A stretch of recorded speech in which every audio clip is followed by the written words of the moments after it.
¿Dónde está? ¿La organización debe buscar su factor valor? Sí. ¿Se puede considerar el precio como ventaja? ¿Qué dicen? ¿Qué diferencia entre costo y precio? A ver. ¿Qué dicen? A ver. ¿Es lo mismo? ¿Qué dice tu compañera? ¿Qué opinas? Tú. ¿Qué será precio y qué será costo? ¿Sabes? ¿Qué se te ocurre? ¿Qué puede ser? Cuando tú dices, ¿cuánto cuesta esto? ¿O cuál es el precio de esto? Cuando vas a comprar algo, ¿qué cosa quieren decir? ¿El valor que tiene? ¿Ya? ¿O es el valor al cual te lo venden? Es decir, por ejemplo, si tú quieres comprarte, no sé, un blue jean y vas a 4 lugares diferentes, ¿puedes tener diferentes precios o no? Sí, puedes tener diferentes precios. ¿Pero será el mismo costo de cada uno de ellos? Probablemente sí. Porque el costo tiene que ver con el valor intrínseco de algo. Mientras que el precio tiene que ver con la especulación que uno da respecto al cómo quiere venderlo al que está al frente. Es decir, a ver, yo les hago la pregunta.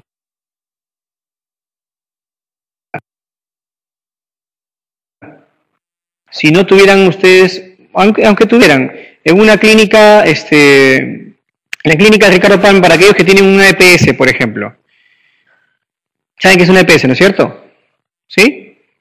Una empresa prestadora de salud. Van ustedes a atenderse en consultorio. ¿Cuánto creen que se paga en una consulta en la clínica de Ricardo Palma? Si tienen una EPS, si son usuarios de una EPS.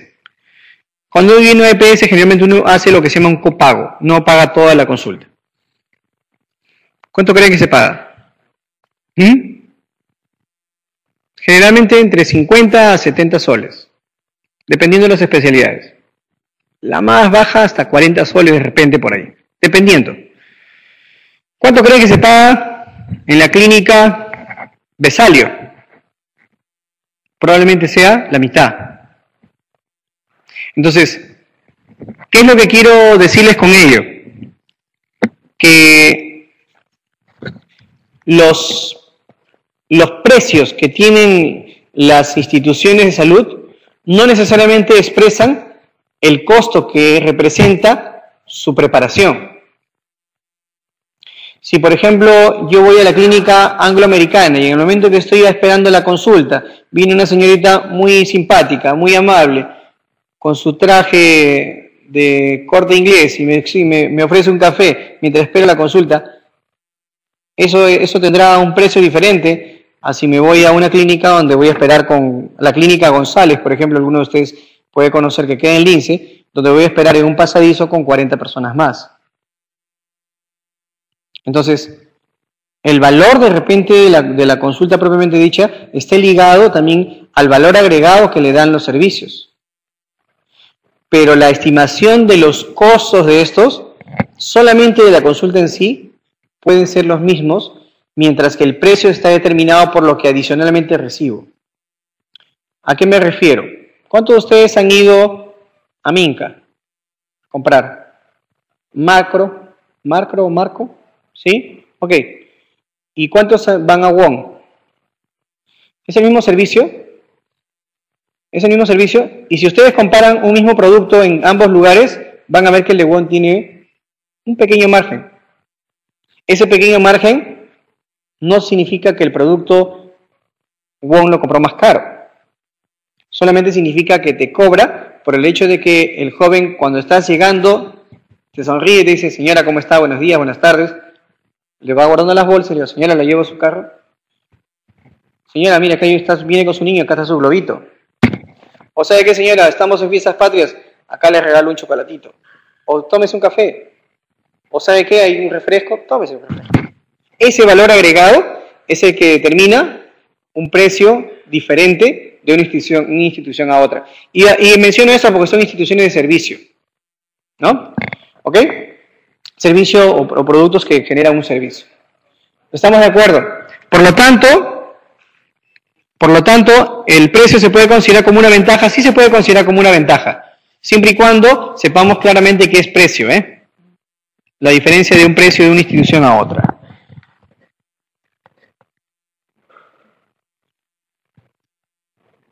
Ok. Todas las organizaciones deben tener una ventaja competitiva. Sí, es cierto.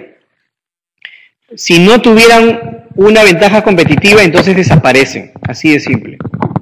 Es decir, el día en que, por ejemplo, sigamos comentando sobre el Hospital de la Solidaridad. El día en que el Hospital de la Solidaridad sea lento, que te digan, ¿sabes que no hay cita? O que vayan, ¿sabes que yo quiero consulta con el cardiólogo? No hay cardiólogo. Quiero entonces, mañana, no, mañana tampoco viene, va a venir de aquí a la próxima semana. Y si es que viene, Pero si viene, por si acaso, van a haber 40 más esperando. ¿El Hospital de la Solidaridad podrá subsistir en el tiempo? No. Es decir, la ventaja o la estrategia competitiva que establece una institución cualquiera que sea, está marcada por la forma en que diferencia su factor valor frente a las demás. Y esto se puede ver más en las instituciones privadas. En las instituciones privadas de salud se puede observar de una mejor manera. Eso particularmente se puede ver porque cuando ustedes en algún momento estudien o sean usuarios de una EPS, van a ver que existen tarifas por tipo de clínica, se dice. Hay clínicas tipo A, clínicas tipo B y clínicas tipo C. En la tipo A, probablemente sea la Ricardo Palma, la Angloamericana, la Montefiori, por decir algunas. En B, probablemente esté la Javier Prado, aunque la Javier Prado está entre A y B, dependiendo de la EPS.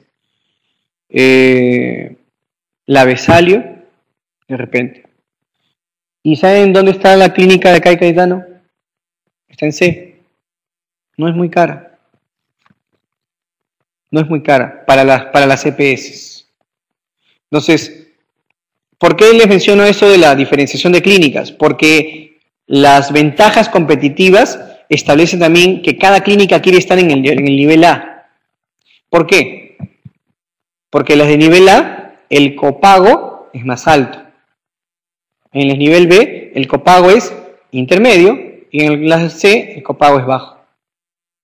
Entonces, ahí radica la diferencia de competencia entre una clínica y otra. ¿Estamos? Entonces es importante que ustedes vislumbren todo esto porque cuando ustedes ya salgan al mercado laboral van a decir, ¿dónde me conviene trabajar? Me conviene postular aquellos, por supuesto, que no se vayan a ir al extranjero apenas terminen el internado, ¿no? Saben su título y ya se están yendo fuera. Pero los que se queden tienen que ver, ¿dónde voy a trabajar? ¿Voy a postular al Ministerio de Salud? ¿Voy a postular a de Salud? ¿Voy a trabajar de repente para las Fuerzas Armadas o policiales? ¿O voy a trabajar para el sector privado? ¿O voy a hacer freelance? ¿Voy a trabajar un poquito aquí en Solidaridad, un poquito en mi consultorio, un poquito, o voy a picotear por todos lados? Cuando ustedes tengan que ver eso, van a tener que decidir en función también a cuál es la competencia que existe en el mercado. Y van a ver ustedes que las clínicas están saturadas de algún tipo de especialistas respecto a otros. Por ejemplo, ¿cuántos de ustedes quieren ser geriatras? Geriatras. Ni uno. Podría ser. ¿Cuántos de ustedes quieren ser médicos familiares? Ni uno, menos todavía. ¿Ok? Entonces, ustedes saben, en el primer caso, a ver, creo que a su colega lo vamos a poner acá adelante. ¿Cuántos geriatras creen que hay en el país?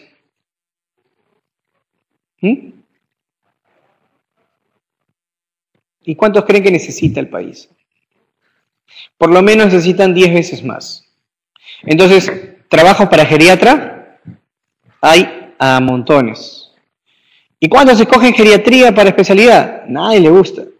Escogen geriatría como segunda o tercera opción. Y cuando ya no ingresé a cardiología, ya no ingresé a pediatría, ya pues no importa, me veré a los viejitos. Y sin embargo ahí es donde tengo mi ventaja competitiva. ¿Sí? Entonces, ahí analizamos otro tema importante. Es decir, yo decido algo no solamente por mis características como profesional, sino también mis características respecto al mercado. ¿Qué es lo que me va a permitir tener una mejor diferenciación? Y esa es una estrategia. ¿Cómo me diferencio yo respecto a mis colegas? Ahorita ustedes son amigos y compañeros felices, van a recordarse por siempre esta etapa. Pero cuando terminen y ustedes sean de la misma especialidad, les aseguro que no van a ser tan amigos.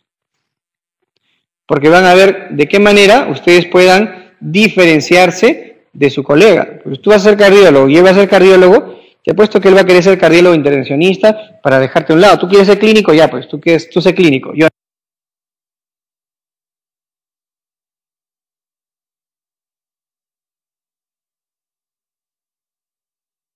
te apuesto que él va a querer ser cardiólogo intervencionista para dejarte a un lado. Tú quieres ser clínico, ya pues, tú sé clínico. Yo no, yo soy intervencionista.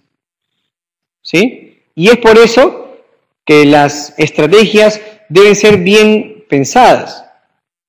Por ejemplo, si yo tengo un servicio de mi clínica que resulta que dentro de todos los servicios o subservicios que tengo, hay uno que no me está rindiendo, que solamente me genera pérdidas, ¿qué va a significar? ¿Qué va a ser lo más conveniente con ese servicio? O lo reestructuro o lo desaparezco. ¿Sí? Eso tiene un nombre. No sé si está en esa pregunta o en la otra. Sí, creo que está en la otra. Eso tiene un nombre que se llama el downsizing. El downsizing significa, evalúo mis servicios y digo, este servicio va, este servicio no va. Corto lo que tengo que cortar. Y eso es lo que muchas veces en las instituciones privadas se hace. Por ejemplo, a ver, alguno de ustedes, si recordará, o no de ustedes de repente, pero de sí de sus papás o sus abuelos, cuando se atendían en una clínica, e iban a una clínica a atenderse, a hospitalizarse por cualquier motivo, le daban pata, le daban sandalias, le daban una toalla de primera, no le daban jaboncitos esos chiquitos, le daban jabones de marca. O sea, las cosas adicionales que le daban eran muy buenas. Pero en la época de crisis, en que todas las clínicas empezaron a cerrar, ya no te daban, a las justas sí te daban jabón y agua. Y tú tenías que traer tu toalla. ¿Por qué? Porque las clínicas empezaron a cortar, a rebajar costos en las zonas o en los servicios que no repercutía tanto en la atención propiamente dicha. No podías cortar la atención de un anestesiólogo, porque lógicamente sin anestesiólogo como operas, ni el cirujano, ni el enfermero, digamos, instrumentista, pero sí podías cortar en esos otros servicios. ¿Me entienden? O de repente, y eso también se veía mucho más en la época de crisis de las clínicas, el tipo de alimentación que te daban diariamente antes era de primera, pero después fue bajando la calidad, hasta que solamente te daban agua, o manzanilla, o algo muy frugal, ¿no?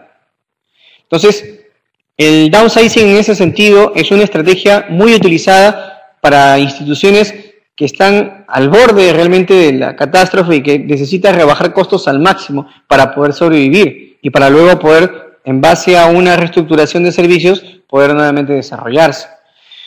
Por lo tanto, las organizaciones deben tener pues una ventaja competitiva respecto a otras.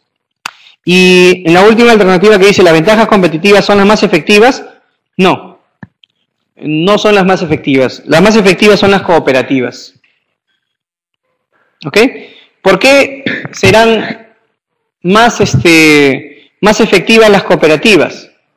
Por una razón muy sencilla, porque las cooperativas son más sostenibles en el tiempo. Es decir, las estrategias cooperativas tienen que ver con las alianzas estratégicas que yo puedo hacer con otras instituciones. Entonces, si yo hago una buena alianza con una institución, puedo llegar a tener más sostenibilidad en el tiempo. Las competitivas son muy costosas. Imagínense que en el downsizing, que es un tipo de ventaja competitiva, yo empiezo a rebajar costos y ya no tengo de dónde rebajar. Empiezo a despedir personal. Si tenía cuatro personas para admisión, pongo a una. Si tenía 3 personas en el laboratorio, dejo solamente a 2 y así. Pero la calidad del servicio se va deteriorando con el tiempo, ¿no? ¿Ok? Entonces la pregunta número 14, la alternativa E, es la respuesta correcta. Pregunta número 15. Dice, es una forma de aplicar la estrategia de diferenciación en una organización. Excepto. La diferenciación es el hecho de, como la misma palabra lo dice, cómo poder yo ser diferente en mi forma de prestar servicios respecto a otra institución. Entonces, una de las primeras formas de diferenciarse de otras es en la calidad de atención. Es la más efectiva finalmente, la calidad de atención. La segunda forma de aplicar la estrategia de diferenciación es la diversificación. Es decir, por ejemplo, esa es la estrategia que ha utilizado ahora, por ejemplo, Solidaridad. Ha diversificado tanto sus servicios que la gente encuentra todo tipo de servicios de salud. Antes solamente era la consulta médica y laboratorio, hasta rayos X y ecografía. Ahora está ofreciendo tomografías, está ofreciendo resonancias, está ofreciendo medicina alternativa, acupuntura, digitopuntura. Entonces, eso es diversificarse. Es decir, si yo tengo la opción de poder, si ofrecía 4 tipos de servicios, ahora ofrecer 6 o 7, y la gente eso lo toma a bien, entonces es una buena estrategia de diferenciación. Yo me acuerdo mucho que en un tiempo, en un establecimiento de salud, la diferenciación era el tema del tiempo. O sea, y eso tiene que ver con la calidad de atención.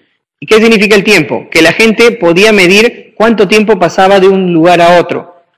Y si llegaba a cumplir con el tiempo que la institución se había propuesto para todo el proceso de atención, si no se lograba, mejor dicho, la persona recibía como un estímulo. Es decir, la siguiente consulta era gratis. ¿Sí? O sea, el objetivo de la institución era que, por ejemplo, desde el momento que entraba la persona a la institución hasta que salía, tenían que ser 25 minutos. Si la persona se demoraba más tiempo, por razones de la institución, por supuesto, pues se podía ir a su casa y venía luego, la persona tenía una consulta gratis en la siguiente oportunidad que venía. Entonces, en ese caso, buscaban diferenciarse sobre una característica, que era la atención oportuna, que tiene que ver con calidad de atención. Entonces, la cuarta alternativa, que es centro de excelencia, eso significa que instituciones puedan llegar a especializarse en algo. Por ejemplo, es la realidad de algunos establecimientos de salud de primer nivel, que buscan desarrollarse, por ejemplo, como centros de excelencia en atención materna. Los llamados maternos en el primer nivel son centros de excelencia, es decir, buscan atender de manera más profunda a lo que es la salud de la madre y del niño. Esos son centros de excelencia. Pero también existen centros de excelencia en términos más grandes. Por ejemplo, si ustedes dicen, ¿a dónde llevo a un niño si tengo una emergencia terrible y no tengo muchas alternativas? ¿A dónde lo llevarían? Emergencias pediátricas, probablemente. Pero si es un adulto y es un accidentado, ¿dónde llevan los bomberos primero que nada a ese adulto accidentado? Está en muy mal estado. ¿A dónde? A Casimiro Ulloa. ¿Sí o no? O sea, y uno dice, pero ¿por qué no lo llevas a Mario Auxiliadora? ¿Ahí lo pueden atender? Sí, sí lo pueden atender. ¿Pero quién se especializó en emergencias? Casimiro Ulloa. ¿Me entienden? Entonces, de ese modo, también existen instituciones en diferente nivel que buscan desarrollar o potenciar una característica de tal modo que eso hace que se diferencien de otra institución y le permitan tener más acogida o más usuarios en el tiempo, y de ese modo desarrollen también su razón de ser, ¿no? Y la última alternativa, que es la de mercadeo agresivo, es decir, es una estrategia de diferenciación que es un poco costosa, que tiene que ver con el mercadeo a nivel publicitario. Es decir, por ejemplo,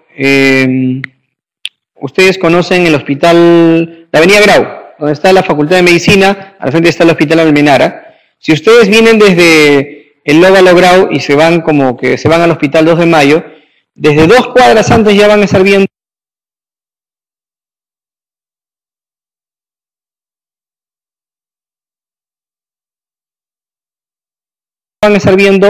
Serván, Quito, ¿no es cierto? Y lo ven de 2 cuadras atrás. Y están pasando por la esquina y hay una persona que está volanteando y hay una persona que está llegando a todos los centros de salud alrededor de esos distritos, de ese distrito de La Victoria, San Luis, San Borja, de todos lados. ¿Sí o no?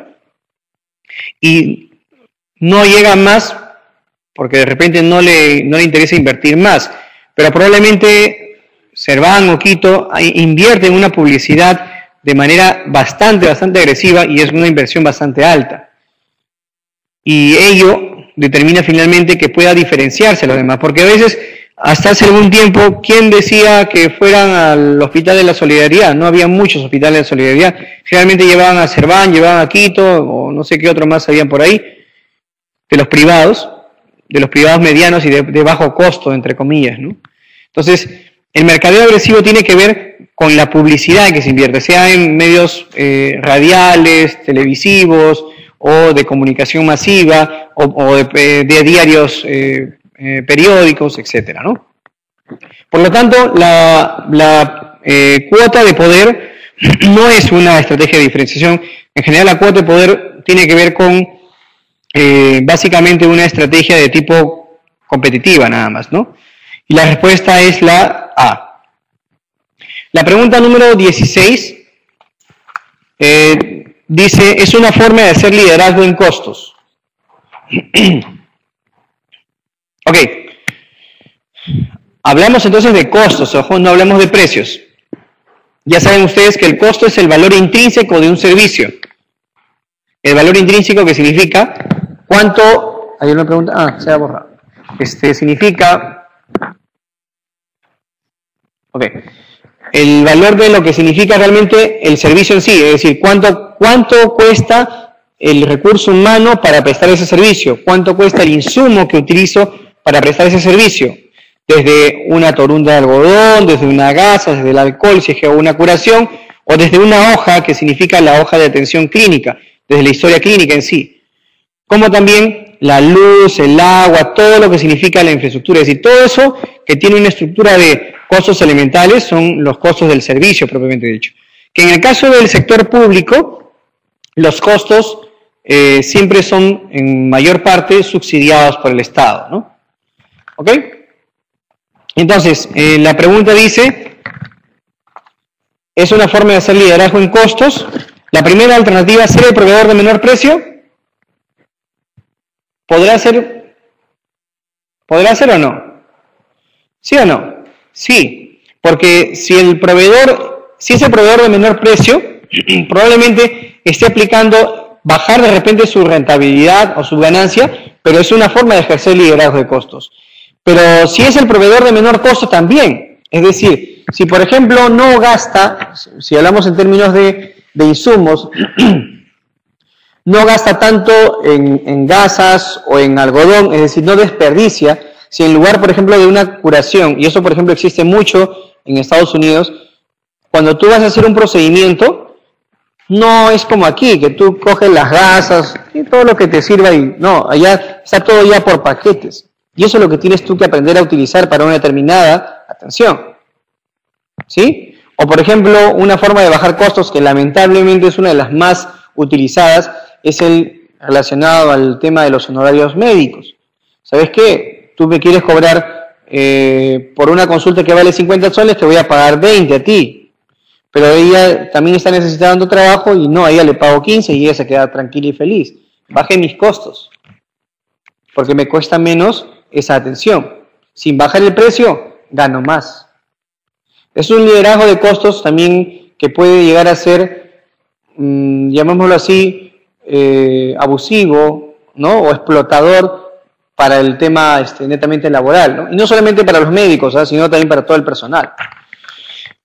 Lo otro es el downsizing, que es, ya se los mencioné antes, el downsizing, que es netamente la rebaja de costos por servicios, aquellos servicios que no me están rindiendo o que realmente puedo prescindir de ellos sin que vaya a afectar mucho mi calidad de servicio, voy empezando a cortarlos o a reducirlos. Eso también es una forma de liderar costos. Y el centro de trabajo en redes es otra estrategia también para hacer el liderazgo en costos. ¿Qué significa eso? Por ejemplo, ustedes son parte de un centro de salud que brindan servicios, pero no tienen laboratorio. ¿Ok? Y ustedes son otro centro de salud que está cerca a este establecimiento y ustedes sí tienen laboratorio. Entonces, lo que pueden hacer, pero ustedes, por ejemplo, no tienen los servicios médicos que ellos tienen.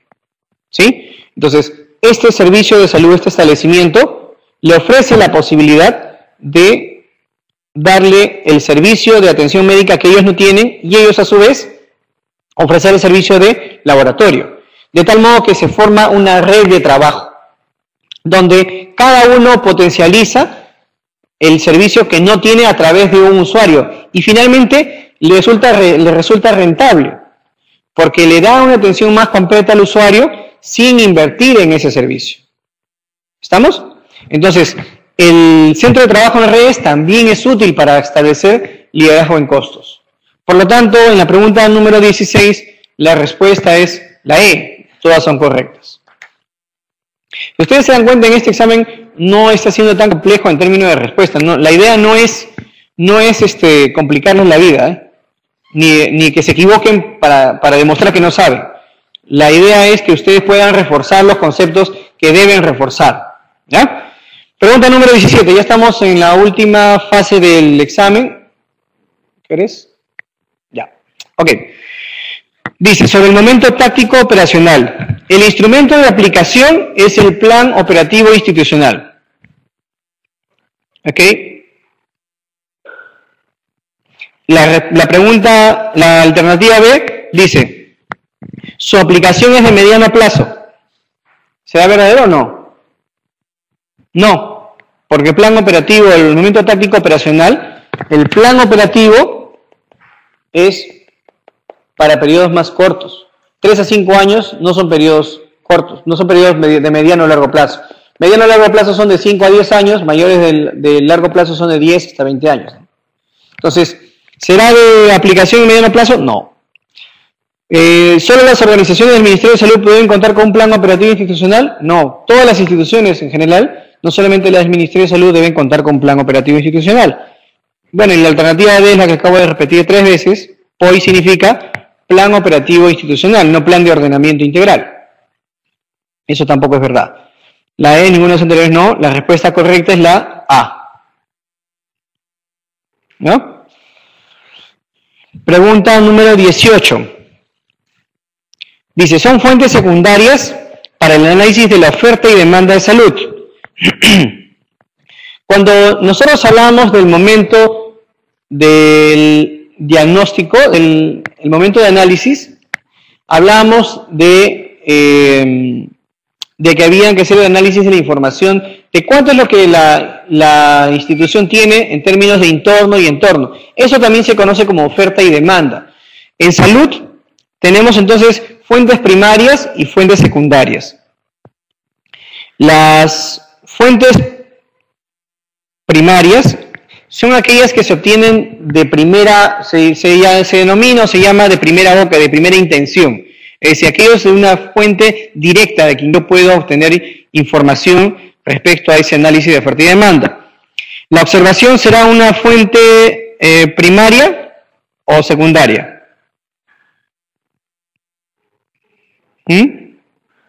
Primaria. Los grupos focales, primaria. ¿Estamos? Primaria. Las estadísticas, secundaria. La entrevista a profundidad, ¿qué cosa es la entrevista a profundidad? Es cuando a partir de un grupo focal yo puedo llegar a encontrar un tema en el cual necesito concentrarme más, profundizar más, detallar más y entonces concentro mi atención en un grupo más reducido de personas y puedo obtener más información en ellos. Por ejemplo, en un establecimiento de salud los grupos focales pueden ser todo el personal en un momento determinado, relacionado, por ejemplo, a admisión. Pero si en admisión tengo a un grupo de personas que tiene más experiencia, puedo hacer entrevistas de profundidad con ellos. Y el cuestionario también es una fuente primaria. Por lo tanto, la fuente secundaria es la alternativa C. Pregunta número 19. Son indicadores de demanda de salud. El primero dice, la primera alternativa, sociodemográfico. ¿Es un indicador de demanda de salud? ¿Qué cosa es demanda? La demanda significa lo que existe y me va a requerir algún tipo de servicio en algún momento. Entonces, dentro de los indicadores sociodemográficos están, por ejemplo, la estructura poblacional. ¿Por qué será importante este indicador? ¿Por qué creen? Ustedes ya han pasado por salud comunitaria. Cuando ustedes iban a la comunidad e iban y hacían, por ejemplo, la pirámide poblacional, ¿se acuerdan de la pirámide poblacional? Ok. ¿Para qué le servía esa pirámide poblacional? Además de que para que el doctor Pro califique sus informes. ¿Para qué? La pirámide poblacional, ¿para qué le sirve? Le sirve para saber, ¿tendré más niños? ¿Tendré más adultos mayores? ¿Tendré más hombres, más mujeres, más jóvenes, más adolescentes? ¿Habrá más población económicamente activa? Etcétera. Para todo eso, dependiendo de eso, yo también puedo saber cuál puede ser mi mayor demanda o no. Si yo tengo una pirámide, digamos, con una base angosta, pero en la parte superior sea más ancha, voy a tener mayor cantidad de niños, ¿no? Entonces, probablemente, en esos casos, voy a tener que tener más intención de atender o más proyección en términos de organización a los servicios ligados al niño. O si tengo una población, por ejemplo, de adolescentes muy grande también, problemas de violencia, problemas de adolescentes embarazadas, problemas de maltrato, problemas de violaciones, etcétera, etcétera. Entonces, este indicador sociodemográfico de estructura poblacional es importante, ¿no? Otros indicadores sociodemográficos son la tasa bruta de natalidad, por ejemplo, cuántas personas nacen en una población determinada y cuánto es el crecimiento demográfico. ¿Qué cosa es el crecimiento demográfico? ¿Sabes? ¿Ya? Y, por ejemplo, en el caso de nosotros en el Perú, nuestro crecimiento demográfico es rápido, mediano o lento. No. En el caso de nosotros, los crecimientos demográficos no son muy rápidos, son de índole mediano. ¿Y de qué va a depender? Va a depender del lugar en el que nos encontremos. Por ejemplo, si tenemos en Lima, como departamento, Utcas, que queda en Cajatambo, el crecimiento poblacional ahí, por ejemplo, puede ser que sea muy lento, muy lento, a una población muy pequeña, con poca, de repente, población en mujeres en edad fértil, probablemente el crecimiento sea muy pequeño. Pero si yo analizo, por ejemplo, San Martín de Porres, de repente el crecimiento es muy alto, es muy rápido, en periodos muy cortos tengo mucha más población.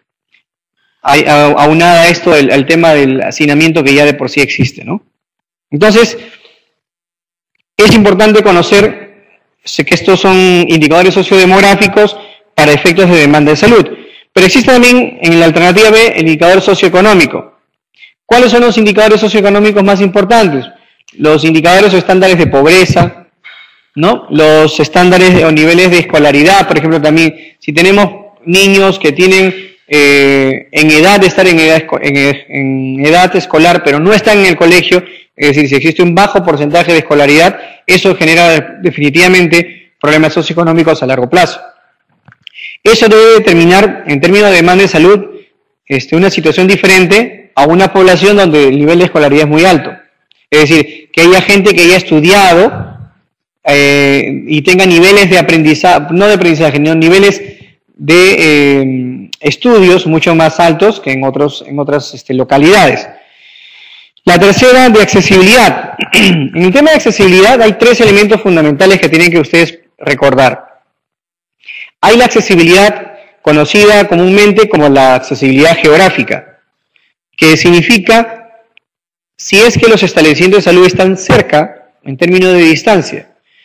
Pero la accesibilidad también puede ser medida a través del tema económico. Es decir, si de repente el establecimiento de salud donde yo estoy, los precios no son asequibles a mi población y por eso no acuden a atenderse, y de repente por eso prefieren irse a una farmacia y pagar por el medicamento antes que por la consulta.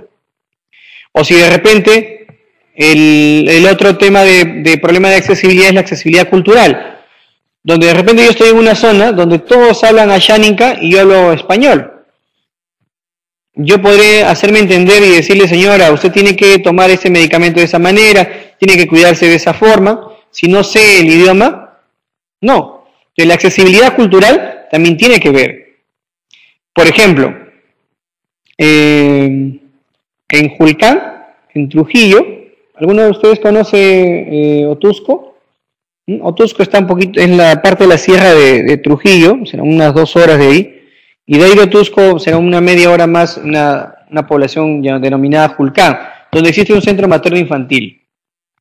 En este centro materno infantil la tasa de mortalidad materna era muy alta. Y una de las razones por las cuales las gestantes no iban a atenderse al centro de salud, es decir, no querían atenderse ahí con el personal, era porque la maternidad, es decir, el momento del nacimiento del niño, para las familias de toda esa comunidad, de toda esa zona, era un acontecimiento familiar. Entonces, donde el nacimiento del niño involucraba la presencia del padre, de la madre o de los abuelos, de la familia y toda en su conjunto, participaban del parto que atendía normalmente la partera en la casa. Entonces, ¿cómo es que uno podría romper con esa barrera cultural? Adicionalmente a eso, ¿ustedes saben cómo dan a luz las mujeres en la sierra? En cuclillas, ¿no es cierto? En cuclillas. Es decir, no la hacen echadas y menos aún con 2 pierneras y con alguien al frente de verde, ¿no?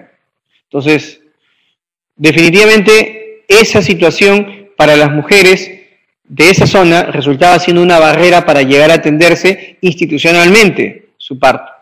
Y por ello muchas veces la partera sin la experiencia tenía atenciones inadecuadas y moría la madre o moría el niño. Entonces, fíjense qué es lo que hizo, mire, cómo se rompió esa barrera cultural. Lo que hizo esta población en primer lugar fue aliarse con la municipalidad. ¿Sí? ¿Cómo? Y le dijo, mire, señor alcalde, tenemos esta situación, tenemos esta tasa de mortalidad, tenemos tantas mujeres que mueren porque no llegan a atenderse adecuadamente. Pero la situación es esta que les he expuesto a ustedes, que el parto es una situación familiar. Le propongo a usted, señor alcalde, que ustedes con fondos del municipio nos alquilen al centro de salud un pequeño local al frente del centro de salud. Un cuarto que tenga camarotes, que tenga una pequeña cocinita y que tenga lo básico para poder alojar a una familia mediana de 4, 5 o 6 personas. Perfecto, se presentó el proyecto y la municipalidad aceptó. Entonces alquilaba la municipalidad ese local. Entonces, con ello, lo que se pudo hacer es trasladar a la familia cuando ya estaban cerca de su fecha probable de parto o cuando ya tenía inicio de trabajo de parto, a toda la familia. Y le decía, señora, no va a venir usted sola y no va a venir solamente con su esposo, se va a venir con toda la familia y se va a alojar durante el tiempo que esté haciendo el trabajo de parto hasta que dé a luz al frente del centro de salud. Primera barrera cultural superada. Segunda barrera cultural, ¿cómo doy a luz? Yo no quiero dar a luz echada en la camilla, doctora. Ok, ¿cómo hacerlo? Entonces, en ese centro de salud, ¿qué hicieron?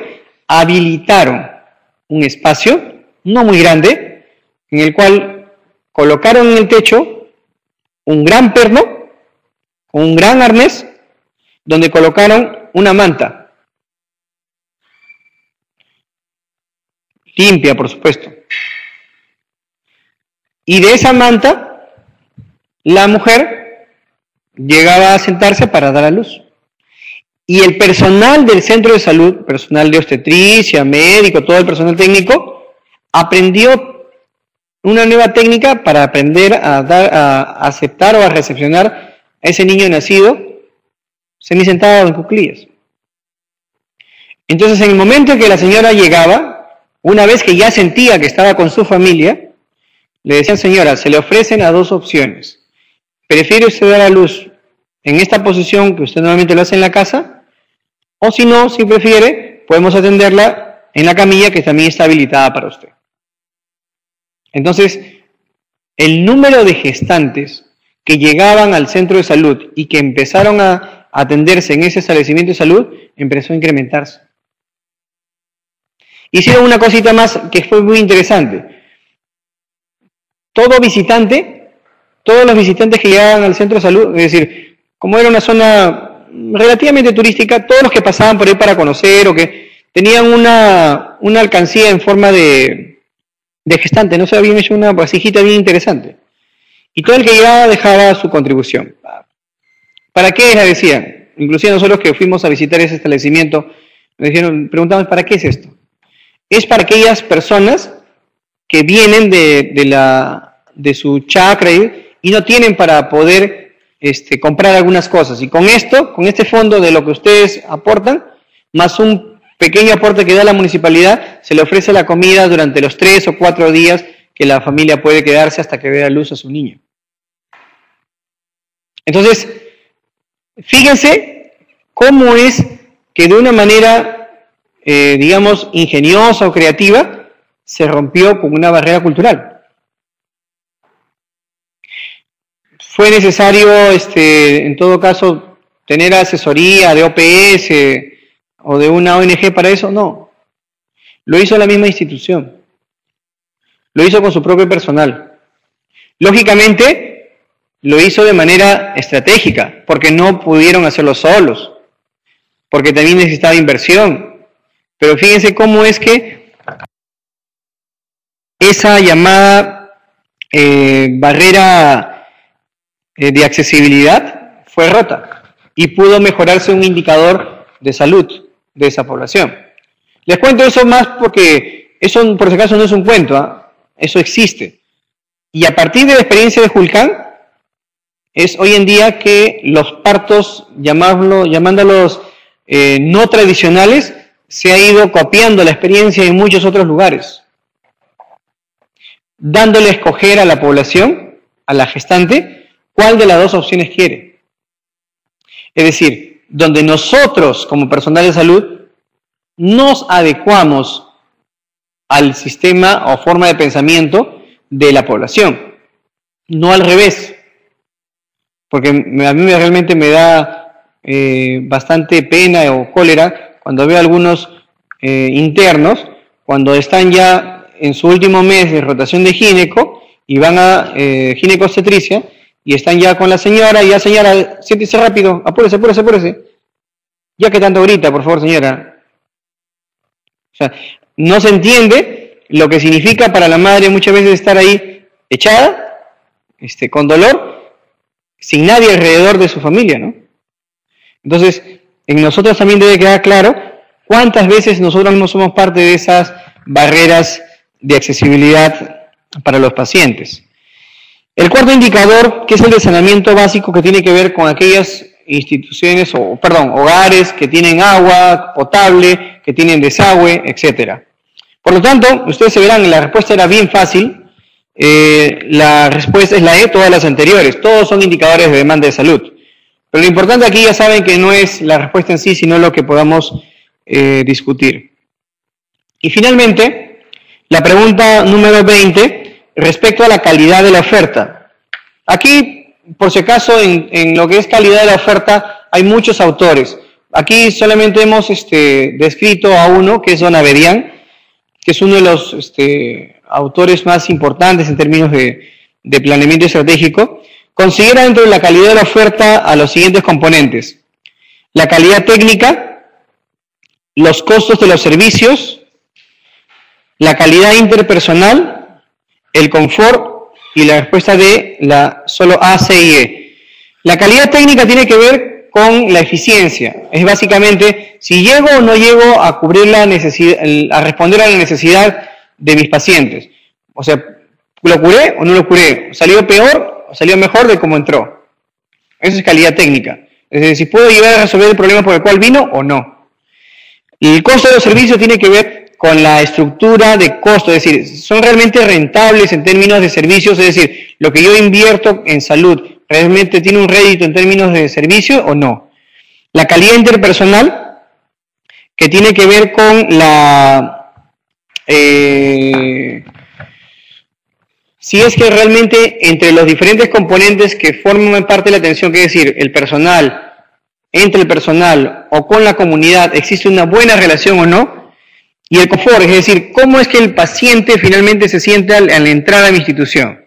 Entonces, en términos de calidad de oferta, son la calidad técnica, la calidad interpersonal y el confort.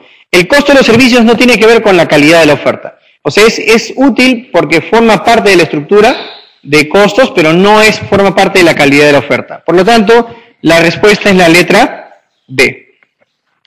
¿Quieren saber en términos de respuesta cómo salieron la mayoría de ustedes? Yo me imagino que la mayoría han salido bien. Ah, no, me equivoco. A ver, aprobaron. ¿Quieren que lo lea? Solamente los que aprobaron. Bueno, ¿cuántos aprobaron? 1, 2, firmen la asistencia, por favor, que le está pasando ahorita, ¿ya? 1, 2, 3, 4, 5, 6, 7, 8, 9, 10, 11, 12. 12 aprobaron.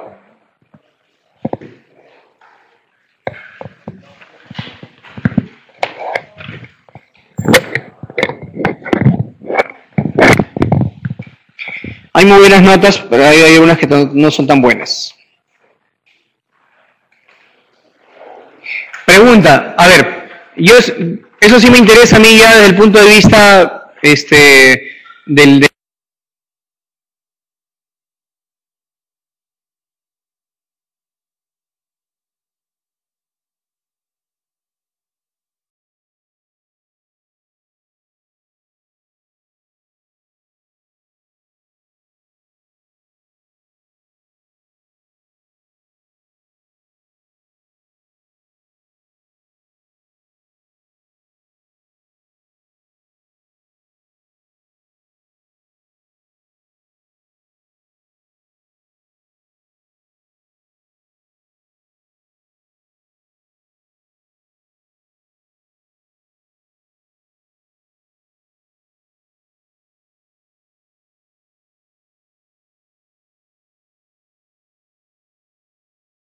la clase. Yo sé que estas clases no son, esta clase es bien árida, bien árida, o sea, en el sentido de que a nadie le gusta hablar de planeamiento estratégico, es bien complicado, difícil, tedioso hablar de planeamiento estratégico. Pero es una clase que ustedes tienen que conocer. Pregunto, ¿está bien la metodología que estamos utilizando? Porque conmigo vamos a trabajar todos los meses la parte de administración y gerencia. Hay temas que van a ser mucho más divertidos, si quieren llamarlo así, o más entretenidos que pero ¿está bien? ¿O hay alguna cosa que ustedes quisieran que se mejorara en cuanto a la clase misma? A mí me gustaría en primer lugar que haya más alumnos, porque me llama la atención que hayan pocos, ¿no? ¿Perdón? Mire, yo les planteo, yo prefiero que no sean tantas preguntas, pero que pudiéramos contemplar, hemos contemplado todos los ítems que considera esta clase. O sea, no hemos dejado ningún ítem libre.